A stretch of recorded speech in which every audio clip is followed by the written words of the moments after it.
Hi, welcome to a new session of Circuits and Networks. In today's class, we are going to see transient analysis of series RL and RC circuit, where you can see numericals are shown. One with inductor in series with resistor supplied with 40 volts. Another way of problem you can see 500 millifarads in series with 60 ohms and given to a supply of 220 volts. So, how to solve a transient current problem involving this kind of circuits? We are going to see in today's session. So we know that the current in a RL circuit, it is exponentially rising curve, whereas in capacitor the current it is exponentially decaying curve. This you need to keep in your mind before solving any kind of RL or RC circuit, especially when we are dealing with RC or RL supplied to a DC in series combination. Okay, let us go with the basics what we have learned in our past classes. So we can derive a transient current of series RL circuit initially by knowing that there is no current flowing into the circuit. Therefore, the resistor voltage, inductor voltage is given by 0 volts, and for t greater than 0, the switch is closed and current starts flowing. We are assuming here that the current is flowing for t greater than 0 conditions. Then applying KVL to this particular loop, we are going to get the differential equation, which is shown in equation 2. And this is known as a non-homogeneous differential equation, who's in the form of di by dt plus pi is equal to q. So in mathematics, when you have this kind of non-homogeneous differential equation, you can easily find out the solution with the help of complementary function and particular integral. So here I of t, which is given by a particular integral and a complementary function, this formula you can use to find out the value of I of t for a equation which is shown in 2. So here P is equal to R by L and Q is equal to V in by L. With that substitution, we are going to get the value of I of t. By substituting the values, we are going to get the values of I of t as V in by R plus K e power minus R by L t. So we can find out the value of K. K here is known as the arbitrary constant. This can be obtained from the initial conditions of the inductor. So you can see at t equal to 0 plus I of 0 plus was 0 because switch was not connected, and after switching action also inductor doesn't allow sudden change in current, so the value of current is 0 amperes only. So initially when you apply this 0 amperes to the equation which we have just obtained in terms of K, then K can be obtained as minus V in by R. Hence I of t can be obtained as equation which is equal to V in by R of 1 minus e power minus R by L t, or sometimes you can replace this R by L as equal to tau, where tau is equal to L by R, which is known as the time constant of series RL circuit. So resembling this equation 3, and if at all you plot this equation 3, we are going to get exponentially rising curve. Now this is in the case of inductor. What about the voltage developed across resistor and inductor?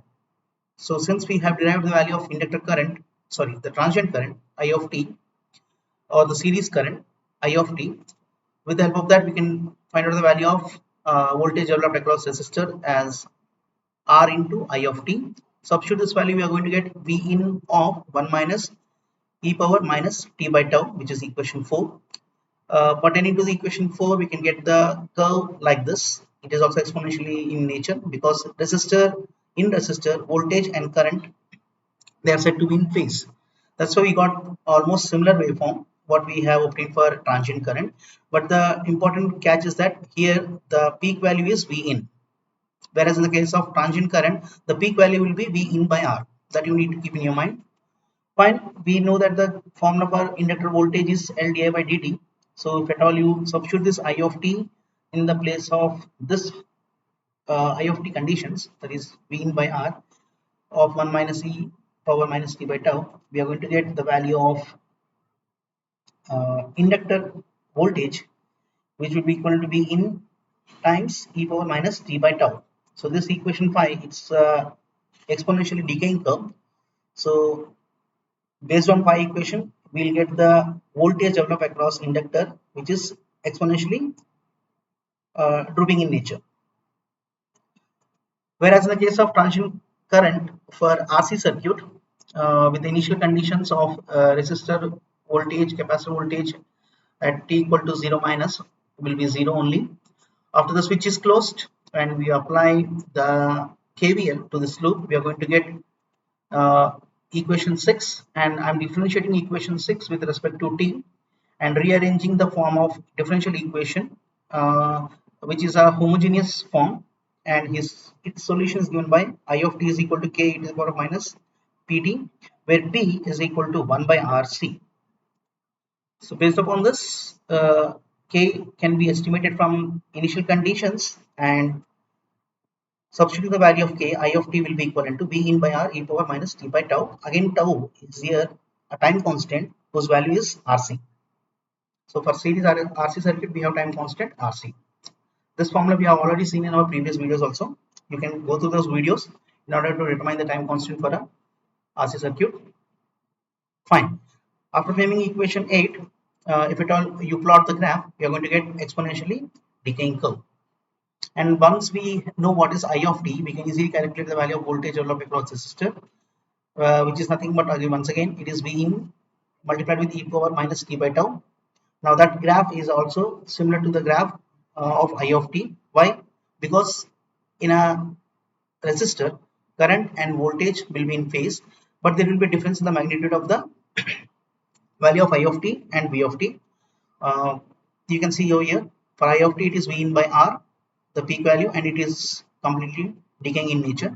Whereas in the case of resistor voltage, the peak value is V in. And finally, you can calculate the capacitor voltage by taking the value of I of t and substituting uh, initial conditions for determining k. With that, you're going to get the value of capacitor voltage, which is nothing but equal to V in by V in of 1 minus e power minus t by tau. Now this particular equation resembles exponentially rising curve. So in the capacitor voltage, the curve is rising, exponentially rising. So in a general summary, we can say that for series RL circuit, the current equation is exponentially rising, whereas for series RC circuit, the current is exponentially decaying. And what about the voltage conditions of RL and RC? The voltage across resistance, especially, and voltage across resistance for RC circuit, both you can see they form or they ally with the current waveforms, that is VR is equivalent to I of t, only the difference is the magnitude, that is V in. And here also RC circuit also you can see the resistor voltage is following the current through RC network, and it is also exponentially decaying. And finally, when you talk about the uh, voltage across inductor and voltage across capacitor, this is the graph you are going to get. So with the summary made, let us focus on the problem where you can see the switch is initially open and it is closed at t equal to 0 second, and we need to find out the value of transient current for the circuit shown at t equal to 0.08 minutes, and also find the voltage across resistor and inductor at t equal to 0.09 minutes. So how to solve this problem? We know that the equation for the transient current equation is V in by R 1 minus e power minus t by tau, and we are just replacing the value of tau with L by R, and hence the equation, and substituting the values of voltage, resistor and inductor like this. So V in is 40, R is 5, 1 minus e power minus R is 5, again L is 0.15, and the value of t is 0.08 minutes. And with this you're going to get the value of I of t, which is equivalent to 7.44 amperes. So I of t, you can see 7.44 amperes, it is nearby to 8 amperes it is reaching. Depending upon the time constants, the values can be changed, or with the help of the time asked at different seconds or minutes, the value of I of t will change. So roughly, if at all the inductor is completely charged, then the actual value of current would be 40 volts divided by 5. So 5 into 8, it is equal to 40. So probably for this particular problem, at a particular instant of time, For completely charged inductor, the current, it would be 8 amperes. Okay, if at all we want to calculate the value of voltage across resistor, we'll follow the formula, and we'll see that the voltage across resistor, based upon the uh, time constant values as well as the time value, is going to be obtained as 38 volts. Then uh, voltage across inductor, it would be 1.99 volts. In a same problem, when the capacitor is taken in a series with resistor with different values of voltage, and resistor value is 60 and capacitor value as 500 millifarads, where t is equal to 120 seconds, we need to calculate the value of current, transient current, and at t equal to 480 seconds, we need to calculate the voltage level across resistor and capacitor. So same problem, only the values are changed. Let us see how the output will be obtained. So I of t, you can see here, when you substitute the V in value as 220 and R value as 60, we are going to get the value of I of t is equal to 0.067 amperes. Okay, and then the voltage level across resistor, the formula follows, and when you substitute the value of time constant parameters, input voltage, and exactly at t seconds, we are going to get the value of voltage across resistor, which is nothing but equal to 24.7 microvolts. Then Vc of t, so what is the assumption when you have a 220 volts of supply voltage and capacitor is completely charged, then it will behave as open circuit. In fact, the capacitor will be receiving the same amount of voltage what it is getting supplied from the source.